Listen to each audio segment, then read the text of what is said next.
नमस्कार दोस्तों, स्वागत है आपका हमारे YouTube चैनल यूनिक स्टार पर। दोस्तों, मैं देव प्रकाश आप लोगों के समक्ष फोर्थ सेमेस्टर को लेकर आ रहा हूं। दोस्तों, फोर्थ सेमेस्टर में लगभग 8 विषय हैं, जिसमें से आपको सभी विषयों का एग्ज़ाम देना पड़ता है और क्वालिफाई करना पड़ता है। और जैसा कि आप जानते हैं कि कोरोना काल में पढ़ाई बिल्कुल नहीं हो पाई है और अचानक हम प्रमोट हुए और प्रमोट हो करके आ गए फोर्थ सेमेस्टर का एग्ज़ाम देने के लिए। ऐसे दौर में साथियों, मैं और मेरा यूनिक स्टार परिवार आपका पूरा सहयोग करेगा और उसके लिए आज मैं फोर्थ सेमेस्टर कड़ी की शुरुआत करने वाला हूँ। Fourth semester mission fourth semester के अंतर्गत आपको आपके सलेबस की एक एक चीज़ें, हालांकि मेरे पास सलेबस है, मैं इस सलेबस की एक एक चीज़ें एकदम सटीक और एग्ज़ाम के अकॉर्डिंग ही आपको दूंगा। तो आप लोग मेरे सभी वीडियोस को ज़रूर देखिए, जिससे आपका फोर्थ सेमेस्टर बड़े आराम से क्वालिफाई हो जाए। और दोस्तों याद रखिए, बैक न लगे एक भी विषय में, क्योंकि बैक लगने वाले लोगों का कहीं सुनवाई नहीं है। आप देख रहे हैं कि पीएनपी ने गाइडलाइन में लिख दिया है कि जितने भी बैक पेपर वाले प्रशिक्षु हैं उनको पेपर देना होगा। प्रमोट सिर्फ उन्हीं को किया जा रहा है जिनका किसी भी पेपर में बैक नहीं है। तो हमें टारगेट रखना है कि बैक न लगे। आज मैं आपको आपके सलेबस से संबंधित कुछ चीज़ें बता रहा हूं। जैसे इसमें देखिए दोस्तों, आपका फर्स्ट पेपर दिया है कि आरंभिक स्तर पर भाषा एवं गणित के पठन लेखन तथा संख्यापूर्ण संबोधो क्षमताओं का विकास। द्वितीय पेपर है शैक्षिक प्रबंधन एवं प्रशासन। तृतीय पेपर आपका है विज्ञान। उसके बाद चतुर्थ पेपर है गणित। पांचवा पेपर सामाजिक विज्ञान, जिसमें आपको इतिहास, भूगोल, अर्थशास्त्र, संविधान सब कुछ पढ़ना पड़ेगा। उसके बाद हिंदी, फिर अंग्रेजी के बाद है शांति, शिक्षा एवं सतत विकास। आज आप लोगों के सामने मैं सेकेंड पेपर की शुरुआत करने जा रहा हूं। और सेकेंड पेपर में दोस्तों अगर मैं देखूं तो पूरे सिलेबस को मैं बांट रहा हूं। देखिए, मेनली तो पेपर का नाम है शैक्षिक प्रबंधन एवं प्रशासन, लेकिन आप इसे 3 भागों में बांट करके पढ़ना है। हमें क्या करना है, 3 भागों में इसको बांट लेना, आराम से सुनना है, समझना है और उसके बाद नोट्स बनाते रहना है। अब इसको हम बांटते हैं। तो पहला तो आपका यह है कि भाई हमें क्या पढ़ना है, शैक्षिक। तो हमने देखा कि पहले शैक्षिक प्रबंधन एवं प्रशासन, शैक्षिक प्रबंधन एवं प्रशासन आपको पढ़ना है।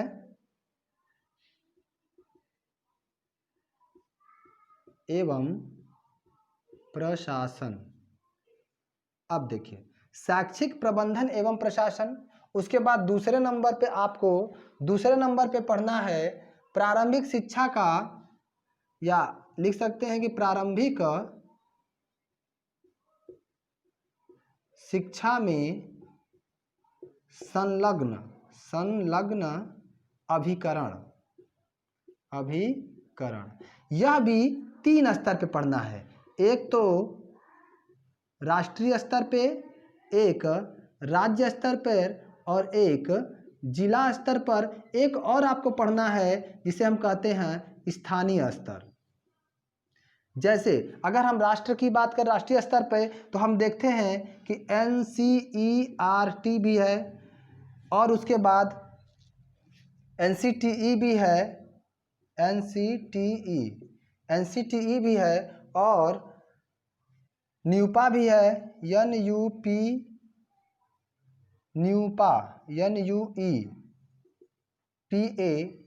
न्यूपा को पढ़ना होगा। और उसके बाद इग्नू को भी पढ़ना होगा, इग्नू। और लास्ट है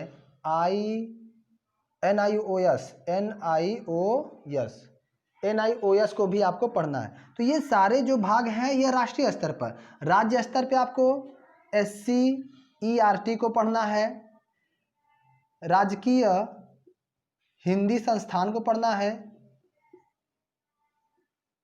हिंदी संस्थान, मनोविज्ञानशाला,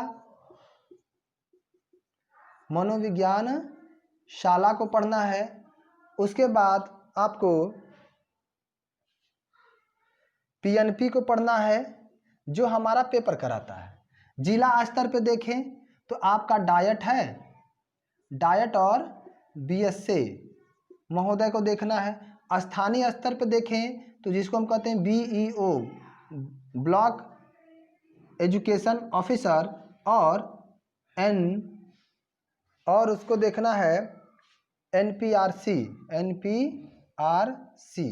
तो इस तरीके से हम देखें प्रारंभिक शिक्षा में संलग्न अभिकरण और शैक्षिक प्रबंधन एवं प्रशासन। उसके बाद आपको देखना है प्राथमिक शिक्षा का आधारभूत ढांचा।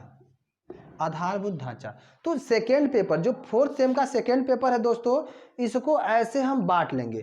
कैसे पढ़ना है? शैक्षिक प्रबंधन एवं प्रशासन में शैक्षिक प्रबंधन एवं प्रशासन को पढ़ना है। इसके अंतर्गत जितने भी विद्यालय से संबंधित प्रबंधन है सबको पढ़ना है, जैसे संस्थागत नियोजन,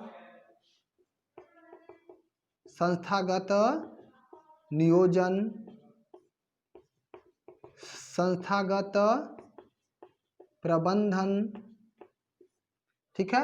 अब उसके बाद भौतिक प्रबंधन और मानवीय संसाधन प्रबंधन,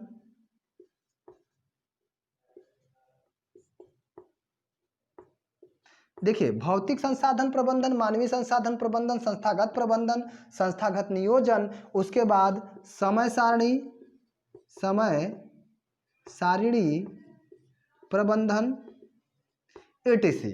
यानी बहुत से और हैं। जैसे समय सारणी प्रबंधन के बाद हम लोग देखते हैं समुदाय है। इसमें समुदाय क्या है? समुदाय, जैसे आप देखते हैं ना कि ग्राम शिक्षा समिति, महिला प्रेरक दल, ऐसे बहुत से समुदाय हैं। तो इस तरीके से जो सेकेंड सेम का सिलेबस है हमें इस तरीके से बांट करके इसे छोटा कर लेना है। अब देखिए आप सिलेबस देखने लगोगे तो लगा कि अब क्या करें, बहुत ज़्यादा है। अब हमें इसे बांट करके कम कर लिया। अब हम शुरू करेंगे शैक्षिक प्रबंधन एवं प्रशासन। क्या शुरू करेंगे? शैक्षिक प्रबंधन एवं प्रशासन। अब देखते हैं कि शैक्षिक प्रबंधन एवं प्रशासन में हमें क्या क्या करना है। तो देखिए दोस्तों, जो शैक्षिक प्रबंधन एवं प्रशासन है, याद रखिएगा इसमें ये सारी विषयों को पढ़ना है जो हमने लिखा है। उसमें हम बारी बारी से एक एक चीज़ों पर मैं चर्चा करूंगा। अब देखते हैं कि शैक्षिक प्रबंधन एवं प्रशासन में सबसे पहले आपको क्या पढ़ना है। शैक्षिक प्रबंधन और नियोजन के अंतर्गत हम सबसे पहला पार्ट देखते हैं। क्या है वो? शैक्षिक नियोजन। अब हमें देखना है शैक्षिक नियोजन के बारे में। शैक्षिक नियोजन की जब हम बात करते हैं तो उसमें सबसे पहले एक परिभाषा की हम बात करते हैं कि उसमें क्या चीजें हैं। तो एक है उनका नाम है WM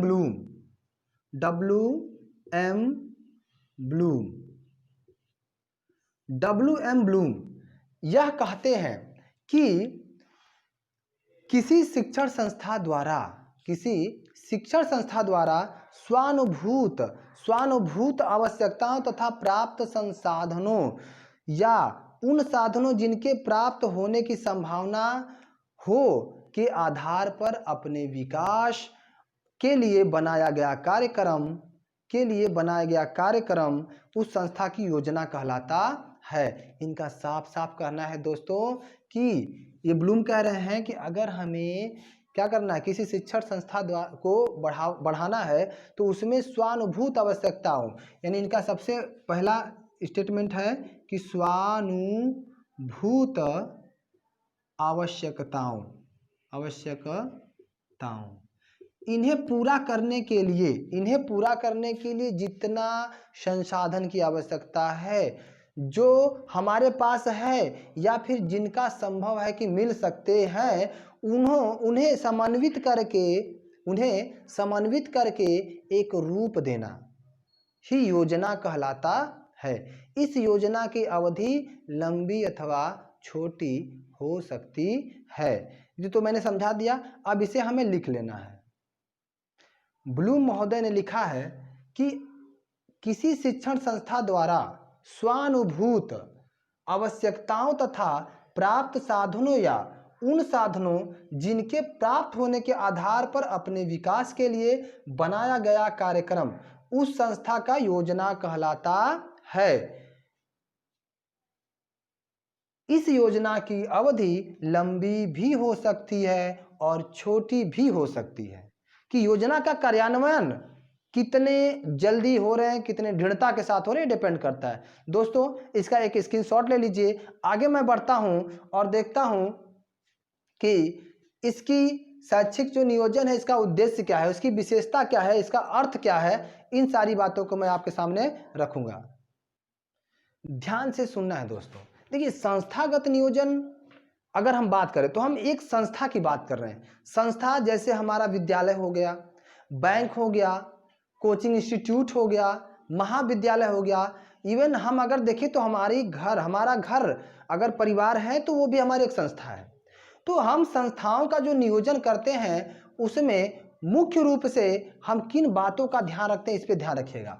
तो अगर हम संस्था के नियोजन की बात करें तो सबसे पहले तो देखेंगे कि यह संस्था के विकास को उचित दिशा प्रदान करता है। संस्था के विकास को क्या करता है? उचित दिशा प्रदान करता है। याद रखिएगा दोस्तों, संस्था के विकास को उचित दिशा प्रदान करता है। देखिए, मैं किताबी भाषा से बिल्कुल इतर एक व्यवहारिक भाषा के रूप में मैं इन सारी चीज़ों को बता रहा हूं। आप इसी भाषा में इसको याद कर लीजिए और बेहतर रिजल्ट दे देंगे आप। आगे देखते हैं उसके बाद क्या होता है। देखिए, हम संस्था के नियोजन की बात करें तो जब विकास को उचित दिशा मिल गई तो हम देखते हैं कि इसमें अध्यापक गण जो होते हैं, अध्यापक की रचनात्मकता व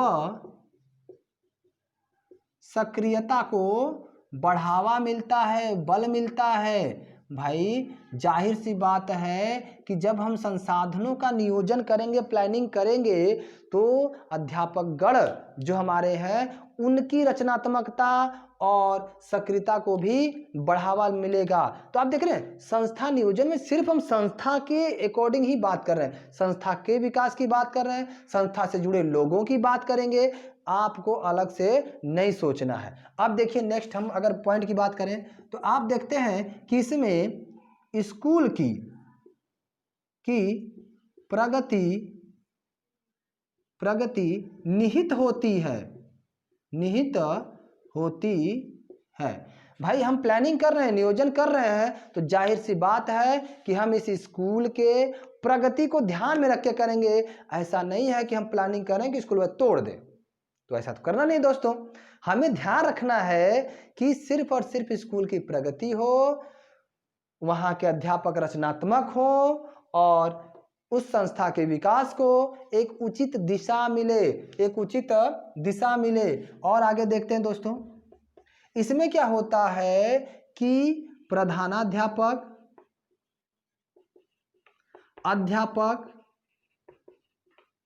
तथा छात्रों की भूमिका निश्चित की जाती है।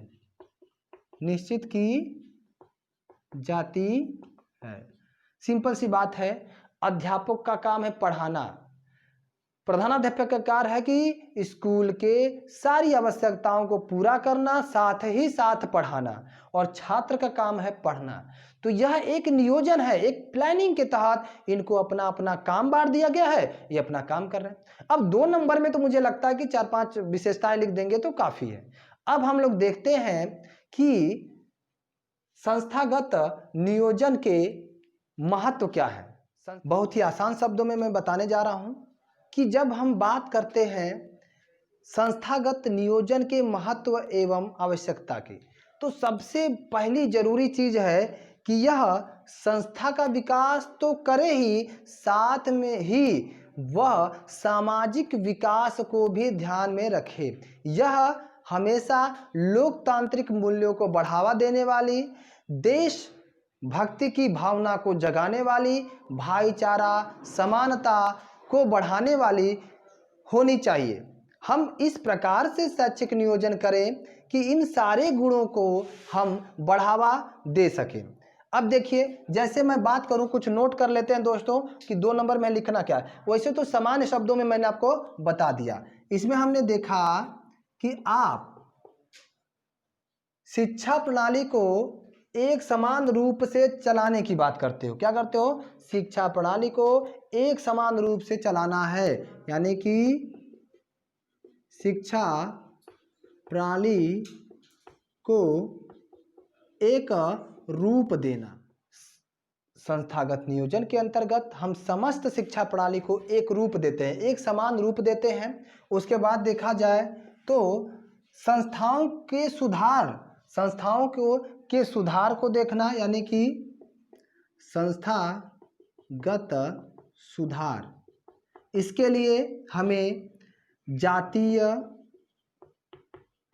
प्रांतीय तथा सांप्रदायिक दोषों से दूर रखना होगा, संस्था को लोकतांत्रिक बना करके रखना होगा। याद रखिएगा इस बात को। आगे देखते हैं। उसके बाद हमें ऐसा लोक नियोजन करना है जिससे हमारे समाज की संस्कृति, हमारे समाज की क्या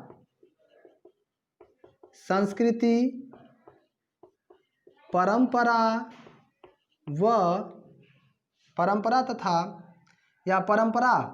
का संरक्षण हो सके। यानी कि हमें इस तरीके से स्कूल नियोजन या जो है संस्थागत नियोजन करना है कि समाज की संस्कृति और परंपरा का संरक्षण हो सके और समाज को एक नई दिशा मिल सके।